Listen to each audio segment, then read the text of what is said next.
Storage units.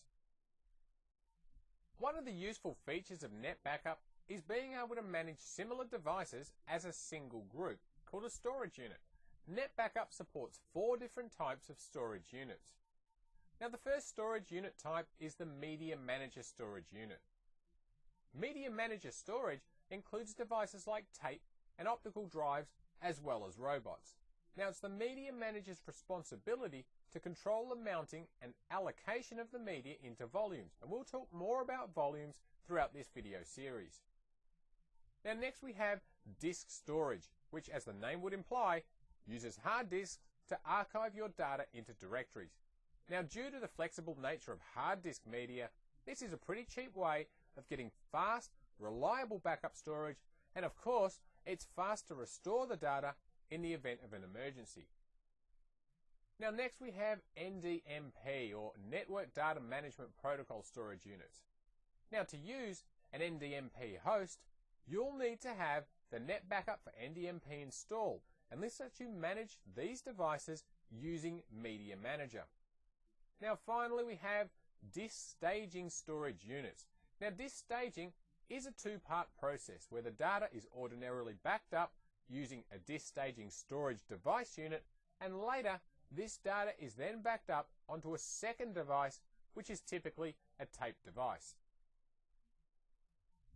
Okay, so let's get started and create our first storage unit. So in our Net Backup admin console, we'll come over here to the left-hand side and we'll expand Net Backup Management, and we'll select Storage Units.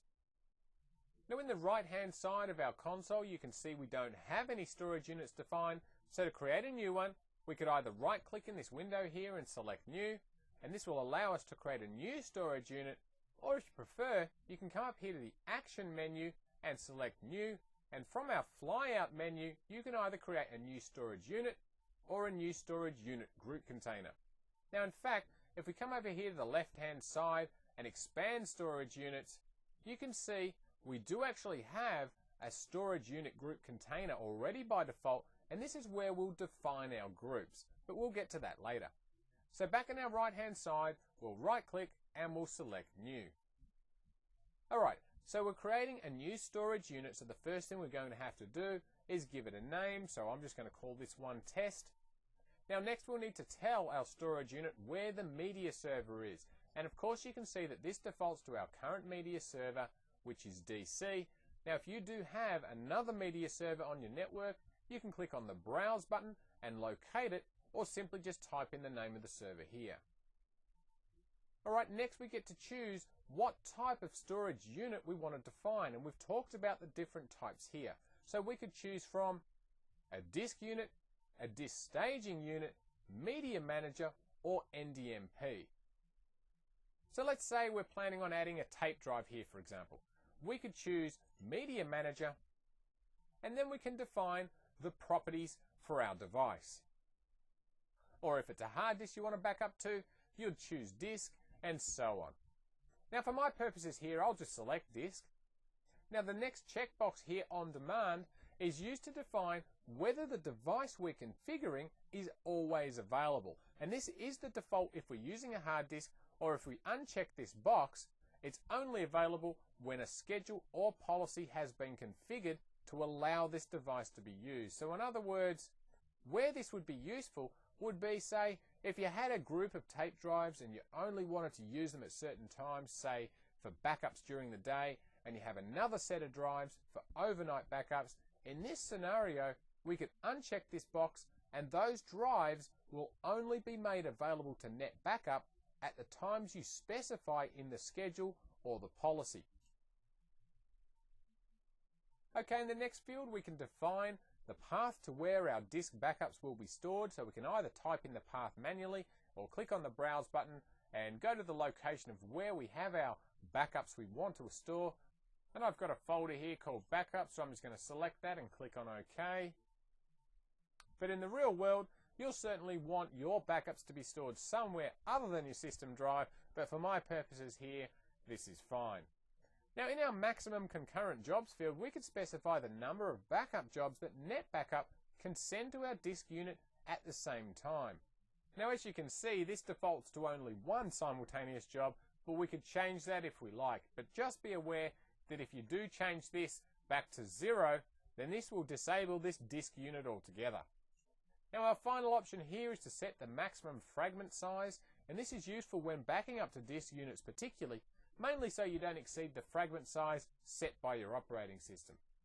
Now the default is 2000 megabytes as you can see here, and this is the maximum disk fragment size, but we can set this to be as little as 20 megabytes if we prefer. Alright, well I'll leave these defaults as they are, and we'll click OK. And we'll right click again and we'll create a new storage unit. Now this time we'll select the storage unit type drop down box, and we'll take a quick look at some of the other options we have with different types of storage units. Okay, we've seen disk units, so the next option we have here is disk staging. Now as you can see, the options we have here below are the same with the exception of this disk staging schedule button. Now here is where we can set up a schedule for the second phase of disk staging. And this is the phase where the backup image is moved from our disk staging unit to its final destination, which you'd know by now from the start of this video is ordinarily a tape device.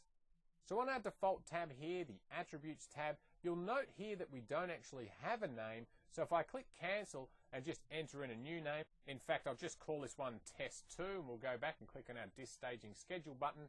Now you can see that we do actually have a name populated here.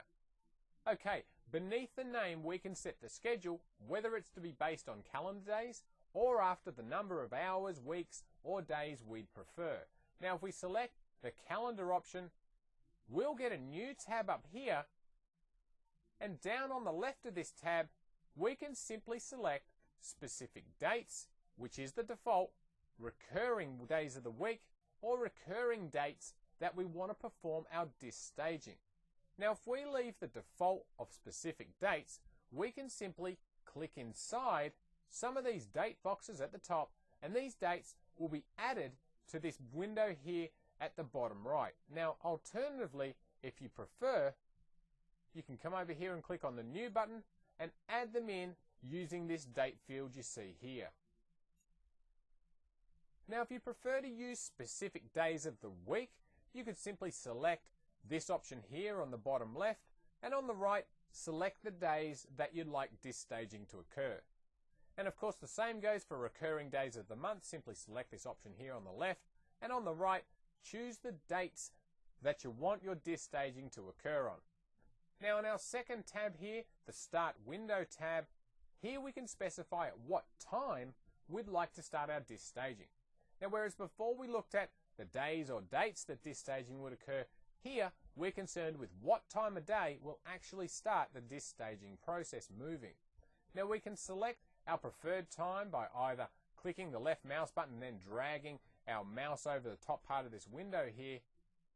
And in fact, if I move this mouse around, you can see our times change. Or if you prefer, you can come down here and specify a day and a time using these drop-down boxes here. Now our final tab, the Exclude Dates tab, is where, quite obviously, we can select dates we wish to exclude from participating in disk staging.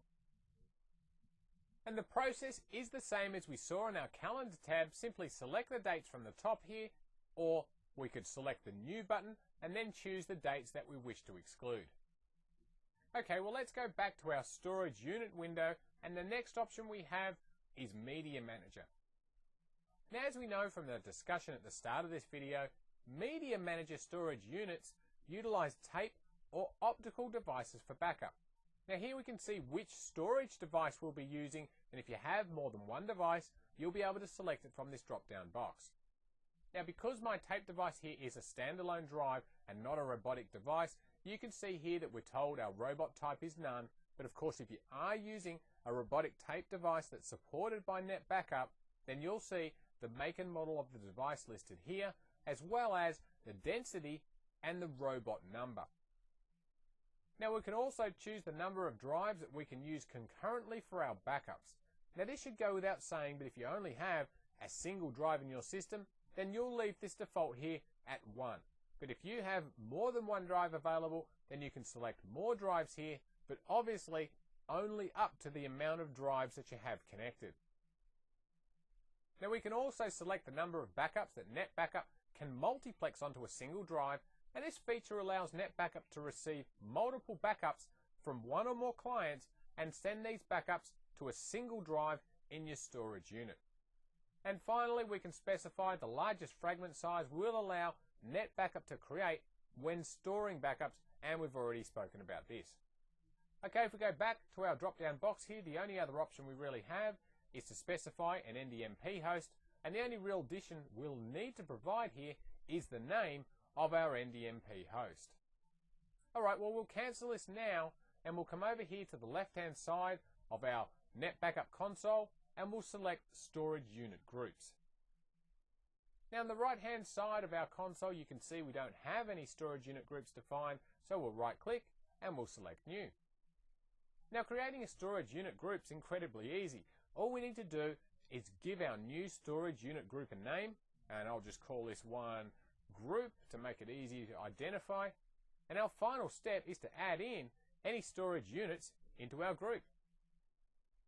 So down the bottom here you can see the test storage group that we created a moment ago, so we'll select that and then we'll click the Add button, and this will move our test storage unit into our new storage group here. Of course, if you make a mistake here, you could simply highlight your storage unit and then click Remove. Now by the way, as a little side note here, if you do attempt to create a storage unit group with the same name as an existing storage unit, well, you won't be allowed to. So I'll quickly illustrate this. I'll just create a storage unit group with the name of Test, and you can see I have a storage unit with the name of Test, and I'll click on OK, and there you can see that we're told we already have a storage unit and our group can't have the same name. Alright, so I'll just go and change this one here to Test 2, and I'll go and add our storage unit into our storage unit group and then click on OK. And then we can see our new storage unit group has been created. Alright, in this video we've looked at storage units and storage unit groups. Now these storage units are great because they allow you, the NetBackup administrator, the flexibility of applying policies to a group of similar devices. And we'll see more about applying policies in our next video, so we'll see you there.